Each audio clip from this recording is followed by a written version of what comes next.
Doctor Anita. Integrated holistic wellness programme की series में आगे बढ़ते हुए आज हम बात करेंगे डॉक्टर राजेश गुप्ता जी, जो कि पिछले 35 ईयर्स से psychotherapy, hypnotherapy, past life regression, life coach हैं और इनका बहुत ही वास्ट एक्सपीरियंस है, बहुत ही सीनियर हैं।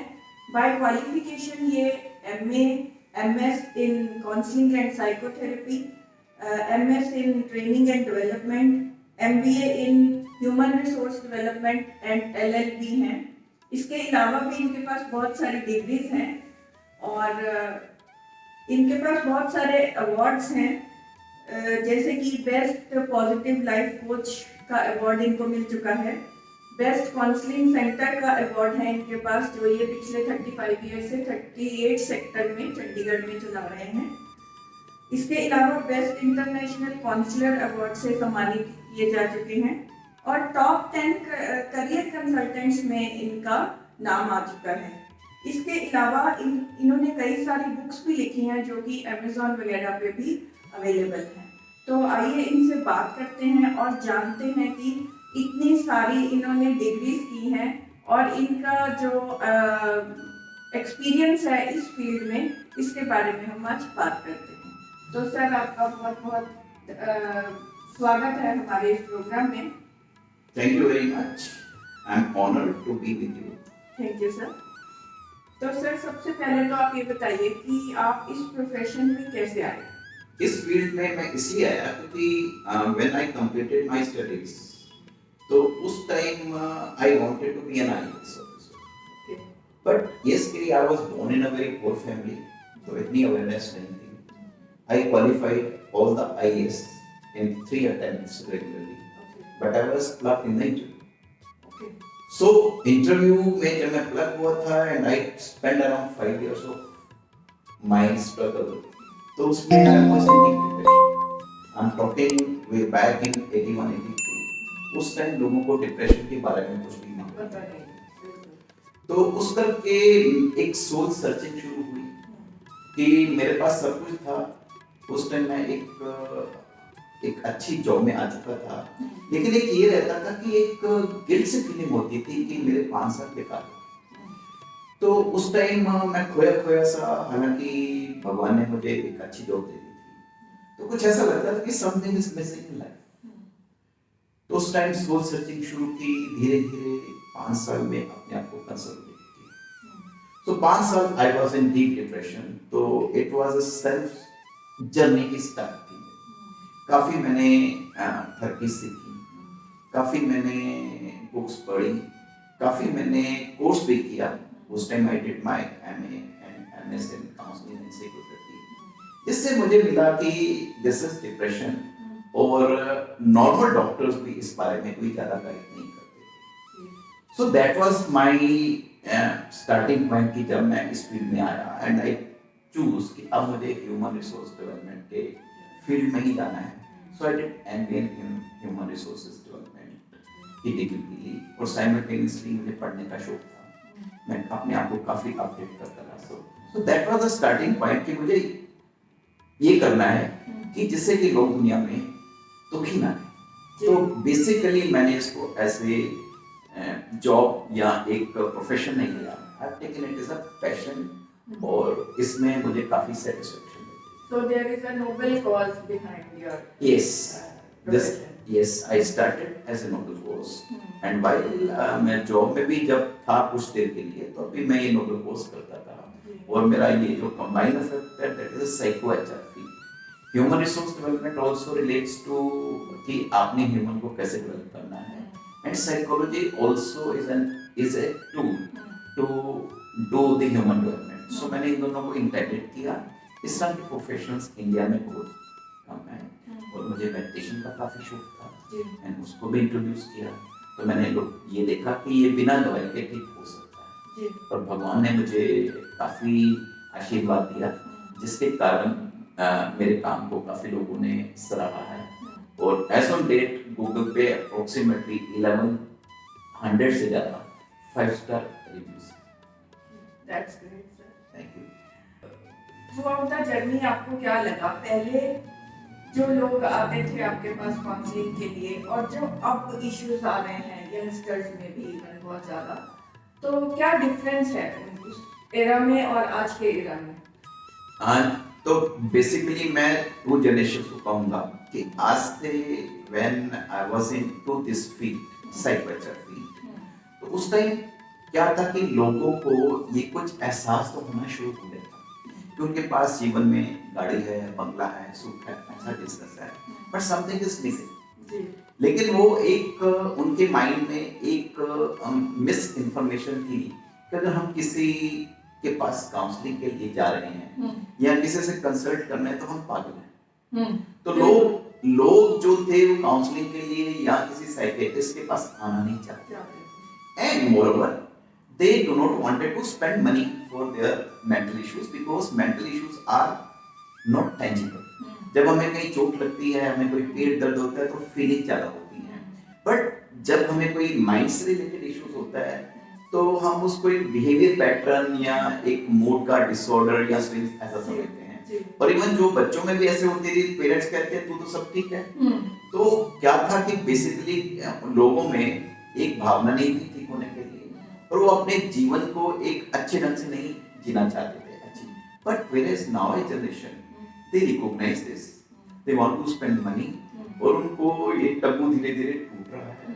और आजकल जैसे यूएसए में क्या पैटर्न है कि यूएसए में you can not go to a psychiatrist और काउंसलर स्ट्रेट अवे। आपको सबसे पहले दवाई नहीं देनी और आपको इवन डॉक्टर से अपॉइंटमेंट लेने के लिए काफी टाइम लगता है। इंडिया का medical system is far better in comparison to USA. कि यहाँ पे आपके पास सुविधा है कि आप किसी डॉक्टर के पास कभी भी जा सकते हैं। सो और आजकल की जो जनरेशन है, इवन वो जो अमेरिका या यूएसए में बैठे हुए हैं, उनको भी अगर कुछ ऐसी इश्यूज हो जाती हैं तो वो स्ट्रेट अवे ऑनलाइन कंसल्टेशन के लिए आगे आते हैं। उनमें कोई डर नहीं है, they recognise this is the difference between the two generations. तो सर जैसे लिविंग पैटर्न चेंज हुआ है, जो जब हम यंगस्टर्स थे तो लिविंग पैटर्न कुछ और था, हमारे पेरेंट्स का हमारे ऊपर इम्पैक्ट था ज़्यादा, और आज का लिविंग लाइफस्टाइल लगा लो, कॉर्पोरेट कल्चर लगा लो, लोग ज़्यादा थोड़ा डिप्रेशन में भी ज़्यादा आ रहे हैं, एंजाइटी रहती है ज़्यादा। तो इस तरह के इश्यूज में भी आपको कुछ डिफरेंस नजर आता है? डेफिनेटली, बिकॉज आजकल कंपटीशन बहुत बढ़ गया है जी। पहले कंपटीशन इतना नहीं था, लोगों की एक्सपेक्टेशंस भी बहुत बढ़ गई हैं। इसमें एक चीज ये देखते हैं कि पहले जो लोग थे वो सेटिस्फाइड थे मोर और लेस जिस भी प्रोफेशन या जिस जॉब में है, बट आजकल के जो पेरेंट्स हैं उनकी एक्सपेक्टेशंस बहुत बन गई हैं। इवन हर एक आदमी चाहता है कि मेरा बच्चा डॉक्टर, इंजीनियर या कुछ आईएएस बने। तो उसका भी क्या है कि वो जो अपनी एक्सपेक्टेशंस हैं वो अपने बच्चों को एक्सप्रेस करते हैं और कई बार बच्चों का ना चाहते हुए भी उस प्रोफेशन से लगाव ना होते हुए अंडर प्रेशर करते हैं। तो इस करके आजकल ये जो बच्चों में है, इवन 6-7 स्टैंडर्ड से ही मैं काफी बच्चों में डिप्रेशन, स्ट्रेस या इस तरह एंजाइटी के इश्यूज बढ़ते जा रहे हैं। और मोरओवर कि जैसे हमारे एक कल्चर बन चुका है कि हमने बच्चों को बहुत अच्छे स्कूल्स में डालना है। तो कई ऐसे फैमिली बैकग्राउंड से होते हैं कि जो कि कॉन्वेंट में उनको एजुकेशन तो मिल जाती है पर वो कोप अप नहीं कर पाते। और इसमें कोई बुराई नहीं है कि अगर हमें हिंदी मीडियम से करना पड़े, बट ये कि हमें हिंदी मीडियम से पढ़े हुए जो बच्चे हैं वो भी काफी अच्छे निकलते हैं। सो वो वाला जो प्रेशर है वो भी काफी स्टूडेंट्स में देखने को आ रहा है। एंड सेकेंडली जब वो जॉब में जाते हैं तो यस कंपैरिजन शुरू हो जाता है। Everyone wants a good job, मेहनत कोई नहीं करना चाहता। तो आजकल की जनरेशन में देयर इज अ ट्रेंड कि they want to work minimum but want to get the maximum, और बड़ी जल्दी वो अपना एक सक्सेस लेवल पे पहुंचना चाहता है। उस करके ये वाली चीजें डिप्रेशन, स्ट्रेस, एंजाइटी वो बढ़ गया है। सेकेंडली आजकल की जनरेशन में जो मैंने ऑब्जर्व किया कि उनमें थोड़ा सा पेशेंस काफी कम है, स्पेशली जो रिलेशनशिप से इश्यूज हैं उसमें काफी कोप अप हो रही हैं चीजें कि उनकी एक दूसरे से डेटिंग या कोर्टशिप काफी सालों से चल रही है, बट मैरिज के इमीडिएटली बाद उनमें कुछ एकदम से डिफरेंसेस ऑफ ओपिनियन शुरू हो गए हैं। एंड सेकेंडली जो आजकल की लड़कियां हैं they are more aware about their rights, और इंडिया में जो लीगल सिस्टम है that is favourable to girls. तो कई जो गर्ल्स हैं वो डेफिनेटली उसका फायदा ले रहे हैं। पहले जो पेरेंट्स थे अपने बच्चों पे एक अच्छी शिक्षा देते थे, आजकल तो ऐसा नहीं है। So under the equality rights ये वाली चीजें इवन मतलब प्रोप अप होते हैं रिलेशनशिप से which ultimately terminates into depression, stress, anxiety. तो सर आप जैसे काउंसलिंग तो करते ही हैं, उससे काफ़ी सारी प्रॉब्लम सॉल्व हो जाती हैं, लेकिन किन इश्यूज में आपको हिप्नोथेरेपी को आप प्रेफर करते हैं? कुछ ऐसे इश्यूज हैं जो कि शायद काउंसलिंग से जो नहीं सॉल्व होते वो हिप्नोथेरेपी करते हैं उनके लिए, या फिर पास्ट लाइफ रिग्रेशन में जाते हैं, कुछ इस बारे में बताएं। नॉर्मली ये तीनों चीजें काउंसलिंग, साइकोथेरेपी, हिप्नोसिस और past life regression they are connected with each other. Foreign countries में नॉर्मली आप किसी साइकियाट्रिस्ट के पास नहीं जा सकते, आपको दवाई लेने से पहले you have to go under the process of counselling. And in the initially जब आपको ये वाली साइकोलॉजिकल इश्यूज या कोई माइंड से रिलेटेड डिस्टर्बेंस होती है, so counselling is more effective than medicines in my opinion. Psychiatrist का ओपिनियन डिफरेंट हो सकता है। बेसिकली काउंसलिंग कई चीजें जैसे कोई माइनर से इश्यूज हैं तो काउंसलिंग से भी ठीक हो सकते हैं, और जब वो काउंसलिंग थोड़ी सी बढ़ जाती है, जब उनको अगर काउंसलिंग ज़्यादा सेशन देने से वो नहीं ठीक होते, तो यस डेफिनेटली या किसी को इमीडिएट रिजल्ट चाहिए, so hypnotherapy is the best reason. उसमें बेसिकली क्या है कि हिप्नोथेरेपी के बारे में लोगों के बारे में अलग से भ्रांति है कि हिप्नोसिस में पता नहीं क्या कुछ हो जाएगा। Hypnosis is just like a guided meditation. Basically hypnosis जो है कि ये हमारे जैसे शास्त्रों में लिखा है पूर्ण समाधि और अर्ध समाधि, ये बिल्कुल वैसे ही है, और अदर इनमें एक बड़ा ही अच्छा कनेक्शन है। अगर इसको मैं थोड़ा सा एलेबरेट करूं तो हमारा जो एक समाधि या मेडिटेशन का सिस्टम है that is very closely linked with the hypnosis and past life regression. Because basically क्या होता है कि नॉर्मली हमारे दो तरह के माइंड होते हैं, ज्यादातर होते हैं conscious mind, subconscious mind, supraconscious mind, लेकिन इस वक्त मैं सिर्फ कॉन्शियस माइंड और सबकॉन्शियस माइंड के बारे में बात करना चाहूंगा। इस वक्त जैसे हम बैठ रहे हैं तो हमारे ब्रेन की फ्रीक्वेंसी 15 साइकिल हर्ट्ज टू 36। इस टाइम क्या होता है कि we are reasonable, we are logical, हम डर सकते हैं, हम समझ सकते हैं, लेकिन इस माइंड को कंट्रोल कौन करता है? हमारा सबकॉन्शियस माइंड। तो बेसिकली क्या है कि जब हम किसी विधि द्वारा आपके ब्रेन की फ्रीक्वेंसी को थोड़ा सा अराउंड 7 साइकिल पर हेर्ट्ज तक लेके जाते हैं तो उसको हम अल्फा स्टेज ऑफ माइंड, हमारे शास्त्रों की लैंग्वेज में उसको हम अल्प समाधि बोलते हैं, और अगर हम और पौराणिक ले जाइए तो हम इसको इंद्रा बोलते हैं। तो बेसिकली क्या क्या इनमें से एक लिंक है।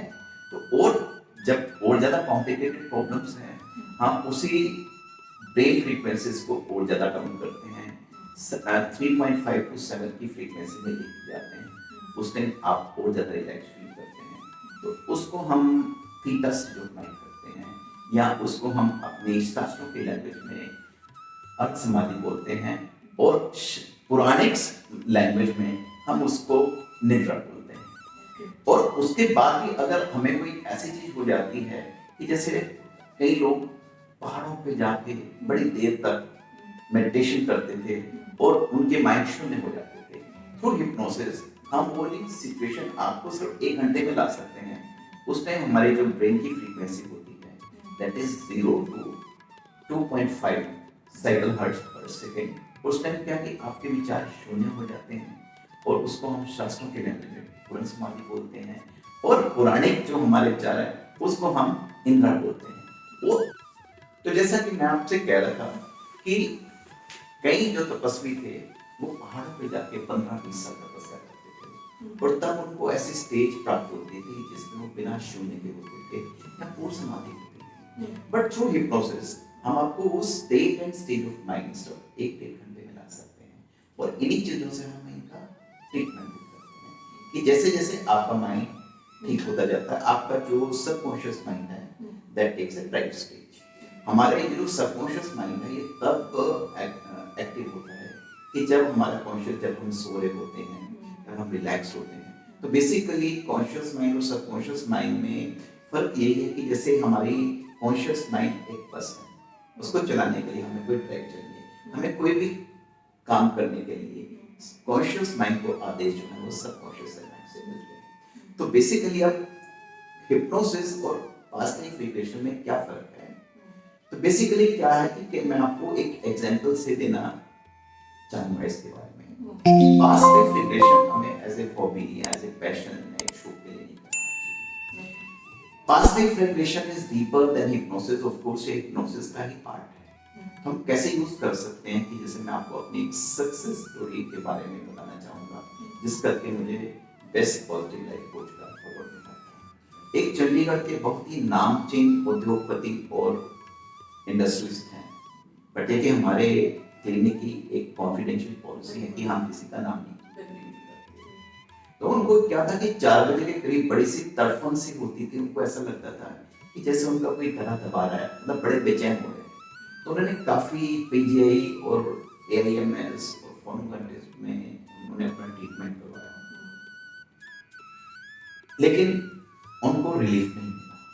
तो उनको किसी ने, मेरे क्लाइंट ने रेफर किया। So then I told that I am not a psychiatrist and nor I am an MBBS doctor, I am a doctor from the psychology and counselling side. उन्होंने कहा कुछ बात नहीं, आप कीजिए। तो उनकी हमने एक पूरी क्लिनिकल हिस्ट्री ली, उनको बचपन से ही ये चीजें थी और उन्होंने ये रिवील किया कि मैं अपना करोड़ों का बिजनेस और कई लाइफ के कई बहुत अच्छे मोमेंट्स तो इस अनकन्वीनियंस करके मैं छोड़ चुका हूँ और काफी मैं इस करके परेशान हूँ। इवन मेरे घर वाले भी बहुत परेशान होते हैं और बल्कि कोशिश रहती है कि मैं 3 से लेकर 5 बजे तक अपने ऑफिस में अकेला या घर पे रहूँ। और मुझे ये है कि डॉक्टर्स लोग सेडेटिव दे देते हैं, मुझे थोड़ी देर के लिए नींद आ जाती है, तो वो चीज़ मुझे नहीं फील। सो हमने उनका पूरी क्लिनिकल हिस्ट्री ली, उनको और डिप्रेशन एंजाइटी इश्यूज थे। हमने उनके 20 सेशंस हिप्नोसिस के किए। उनको डिप्रेशन, स्ट्रेस, एंजाइटी और ओसीडी जैसी चीजें तो ठीक हुई, लेकिन उनकी जो तड़फन थी, उनका जो एकदम गला घोटने जैसे उनको फीलिंग थी, वो ठीक नहीं। तब हम उनको पास्ट लाइफ रिग्रेशंस ले गए। और पास्ट लाइफ रिग्रेशन ऐसा नहीं है कि आपको एक ही सिटिंग में आपको पिछले जन्म का पता लग जाएगा। इसमें भी हो सकता है कि आपको कुछ सिटिंग्स लेनी पड़े। और जो पास्ट लाइफ रिग्रेशन है, it is costlier then hypnotherapy sessions. तो इसलिए नॉर्मली हम एडवाइस नहीं करते कि ये शो के लिए लेना चाहिए। उनके जब हमने अराउंड 10 पास्ट लाइफ रिग्रेशन के सेशंस लिए, तो उससे ये रिवील हुआ कि उनकी पिछले जन्म में किसी ने 4 जनों ने उनकी ब्रूटल मर्डर किया था गला घोट के। सो वो जो मेमोरीज थी उनको सबसे पहले वो चीजें ट्रांसफर आ गई। तो सबसे पहले मैंने जब पास्ट लाइफ रिग्रेशन सीखा था, तो basically this was introduced by prime minister of America, past life past masters. So उससे प्रभावित होकर मैंने सीखी थी। तो आई रियलाइज उसके बाद हमारे लिए थिंग्स बिकम वेरी सिंपल। उसके बाद हम हिप्नोसिस से उनकी हमने जो सबकॉन्शियस माइंड में जो मेमोरीज थी वो थोड़ी सी मॉडिफाई की और उसके बाद वो बिल्कुल ठीक हो गए और अब बिल्कुल हैं। एंड मैंने जब ये केस प्रेजेंट किया तो I was awarded best. So this is the difference between hypnosis, counselling and past life. तो सर पास्ट लाइफ रिग्रेशन जो है ये जो दूसरे हेल्थ इश्यूज हैं अदर देन मेंटल इश्यूज, इसमें भी हेल्पफुल हो सकता है? यस डेफिनेटली, हमें काफी चीजें मिलती हैं क्योंकि बेसिकली क्या है कि हम काफी जो चीजें जो कर सकते हैं पर करते नहीं हम कर नहीं पाते हैं, that is because of belief system. So I feel that in many cases it has been scientifically proved. हमारी पास्ट लाइफ से हमारे पास मेमोरीज होते हैं, हमारे पास कैपेबिलिटी, कैपेसिटी, अडैप्टेबिलिटी होते हुए भी हमें वो कॉन्फिडेंस की कमी होती है। समटाइम्स वो क्या एक जो बैरियर है हमें पास्ट लाइफ रिग्रेशन से मिलता है। And definitely through our training programme, soft skill या इस तरह की ट्रेनिंग से हम उसको मॉडिफाई करते हैं और लोगों का रिलेशनशिप्स, फाइनेंशियल, करियर में भी लोग जो पास्ट लाइफ रिग्रेशन से तो सर जैसे आप अभी कह रहे थे कि हमें एज अ हॉबी इसको अडॉप्ट नहीं करना चाहिए, बट साथ ही में एक ये इशू भी है कि अगर हमें कुछ नहीं पता चल रहा अपने बारे में, अगर हम उसको कोप अप नहीं कर पा रहे किसी चीज़ को, तो हम पास्ट लाइफ रिग्रेशन से हम उसको मे बी बेटर उसको हम कोऑर्डिनेट उसका कर लें, उसको कोप अप कर लें उस इशू को। तो ये क्यों आप कह रहे हैं कि एज अ हॉबी इसको नहीं अपनाना चाहिए? इसमें कुछ कोई और भी कोई इश्यूज, कोई साइड इफेक्ट्स इसका कुछ ऐसा है? नहीं, इसमें साइड इफेक्ट्स नहीं है। एक तो जो हिप्नो थेरेपी है उसमें नॉर्मली हमारा जो सेशन होता है 40 मिनट्स का और उसके चार्जेस कम होते हैं। लेकिन जो पास्ट लाइफ रिग्रेशंस है उसका सेशन अप्रोक्सीमेटली 2 आवर्स तक चलता है और उसके चार्जेस ऑलमोस्ट 3 टाइम्स होते हैं। और कई बार क्या होता है कि जब आप इतने 2-2.5 घंटे के लिए आपके किसी अंडर सुपरविजन बैठते हैं तो आप sometimes you don't feel normal. और कई बार होता है कि ये 3-4 सेशंस में हमें क्लू नहीं मिलता कि आपकी पास्ट लाइफ रिग्रेशन के इंडिकेशंस क्या हैं। तो इसलिए एक कॉस्ट फैक्टर भी है, इसका साइड इफेक्ट कोई नहीं है, बट डेफिनेटली इसको एज ए टूल लेना चाहिए जब आप हिप्नोथेरेपी से इसका इलाज नहीं कर पाते। तो लेकिन इसका कोई साइड इफेक्ट नहीं है। जी, जिसमें जैसे आपने अभी बताया कि जो वो केस आपने बताया जिसमें brutally he was murdered in the past life, तो अगर कोई नॉर्मल व्यक्ति है तो उसको उस चीज को ओवरकम करने में भी, अगर पीछे की जो लाइफ है वो उसकी गलत रही है किसी भी तरह से, जैसे उसको पता लगा, तो उसको ओवरकम करने में इसको इस वाली लाइफ में भी प्रॉब्लम आएगी फिर तो कई बार। अगर ऐसी कोई प्रॉब्लम आइडेंटिफाई करते तो हम हिप्नोथेरेपी सेशंस, उसको देने काउंसलिंग और साइकोथेरेपी सेशन से हम उसको ठीक कर सकते हैं, मॉडिफाई कर सकते हैं उसको। कहीं हमारे पास काफी तरह की ट्रेनिंग्स हैं, बिकॉज मैं काफी तरह की ट्रेनिंग्स प्रोवाइड करता हूँ, personal training, personal coaching, and even I am very deep in meditation. Your meditation is also very helpful. तो सर हमें तो बहुत अच्छा लगा आपसे बात करके, और मुझे पता लगा कि आप इतने साल से एक्सपीरियंस हैं और बहुत सारे आपके पास ऐसे किस्से होंगे जिनसे आप एक अलग हैं इस लाइन में। लेकिन आपको क्या लगता है आप इस फील्ड में और जैसे साइकोथेरेपिस्ट हैं, काउंसलर्स हैं, तो आप कैसे उनसे डिफरेंट हैं? बेसिकली जैसे मैंने आपको पहले ही बताया था कि मैं 5 साल खुद डिप्रेशन में रहा। सन 2007 में my father was in paralysis, तो 4 साल पैरालिसिस में रहे। Being the only son, I was the bread earner of the family. तो काफी देर तक 4 साल तक वो रहे। तो सितंबर 2011 में I met with an accident, very swift accident. मैं पटियाला से अपनी कार में जा रहा था, तो आगे जो 16 टायर्स वाला ट्रक होता है वो जा रहा था, उसमें ईंटें वगैरह लगी हुई थी। तो एक ईंट, क्योंकि रात का वक्त था, सितंबर का अराउंड 7:30, तो उसमें से एक ईंट निकलते हुए मेरी कार की विंडस्क्रीन तोड़ते हुए मेरी स्पेक्स पे लगे। So I could not control. So in the mean time वो ट्रक ड्राइवर को भी एहसास हुआ कि उसकी जो संगल है वो खुली है। So I was under the heap of bricks. तो उस टाइम मुझे तो कॉन्शियस नहीं रहा, लेकिन ये कि by chance with the grace of God 2 police man खड़े थे वहां पे, उन्होंने मुझे किसी तरह से निकाल के पीजी ले गए। And when I was taken to PG, तो was declared dead by the PG. तो बाय चांस मुझे जब वो मोर्चरी की तरफ लेने लगे तो किसी एक 4th क्लास एम्प्लॉइज ने मेरे एक छोटी सी उंगली में कुछ थोड़ी सी हलचल महसूस की। Then I was taken again back to ICU where I did not respond to even ventilator. उसके बाद I remained admitted in PG for 4 months. उसमें मेरी 18 सर्जरीज हुई, 18 नहीं सॉरी 8 सर्जरीज हुई। तो उसमें तकरीबन हर एक वीक या हर एक 15 दिन बाद एक सीवियर मेजर सर्जरी होती थी।